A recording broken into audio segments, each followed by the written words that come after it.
మంచి ఆటంగా ఉంది, మాట కలిపేద్దాం. వీడేంది నాకెళ్ళి గిట్లా చూస్తాడు.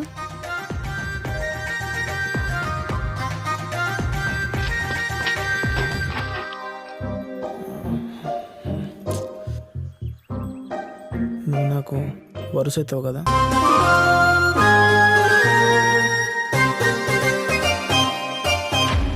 ఏ దుకాణంలో పట్టుకొచ్చిన అత్తమ్మ అన్ని పుచ్చులే ఉన్నాయి. ఆడేమో అమ్మాయిని చెప్పిండు, ఇదేమో ఆంటీ లెక్క ఉంది. ఏదో ఒకట్లే. పుచ్చులని తిత్తే ఇంకేముంటాయి అత్త? పొద్దుననంగా వేయనవు గిప్పుడు ఆరా అచ్చుడు. ఏమైనా ఆగం సోపదులు పట్టుకుంటా గాలిగానే వైతాన్నావు. అసలు ఇంటి పట్టున ఉంటున్నావు ఆరా నువ్వు? నేనేడిపోయినమ్మా ఓ అంటా అన్నావు. ఆడ చెట్టు కింద గురించి చదువుతా అంటే. ఈడు నా చిన్న కొడుకమ్మా సీను. ఈ అమ్మాయి ఎవరో తెలుసారా నీకు? పక్కింటి ప్రభావ తత్తమ్మోళ్ళ అక్క కూతురు. ఇయ్యాలే ఊరికెళ్ళొచ్చింది. ఓ అవునా. హాయ్. హాయ్. వీడు 13 ఏళ్ళుగా చదువుతా ఉంటే అననే ఉండిపోతాడు అనుకున్నాం. అయినా మా ఎదవ ఎట్లో అట్లా కష్టపడి ఎల్లదీసి మళ్ళా 3 ఏళ్ళుగా 12 చదువుతాండు. దీన్నన్నా పడేద్దాం అనుకుంటే అమ్మగోలు ఒకటి.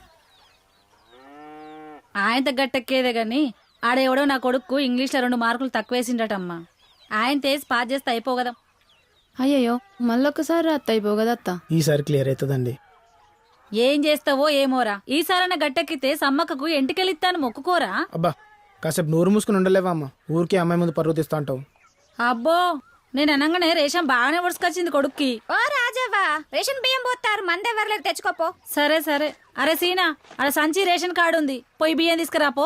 ముందే అది గంట కూడా ఉంటలేదు దాని ముఖం పాడుగాను. నేను పోనమ్మా, ఆడ నాకు దుమ్ము పడేది. అన్నగాడు వచ్చినాక పొమ్మను. అన్నిటికీ అన్నగాడే అయినాక నువ్వెందుకురా ఉన్నది తిని కూసోదందుక? ఏ పని శాత కాదు. వీనికాయలు ఒలిసి పెట్టమ్మా, నేనన్నా పోయేస్తా. ఇన్నేళ్ళు వచ్చినాయి గాని దేనికి మనకి రెడీ అదవా.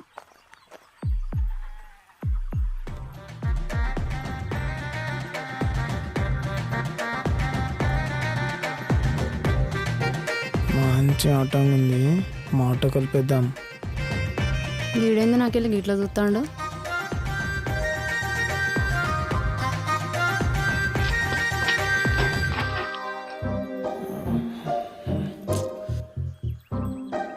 నువ్వు నాకు వరుస అవుతావు కదా.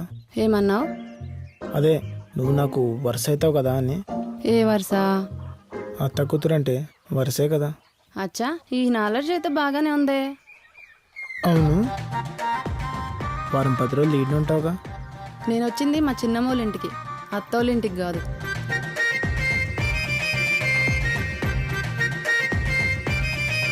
ఏంటలా వెళ్ళిపోతున్నావు?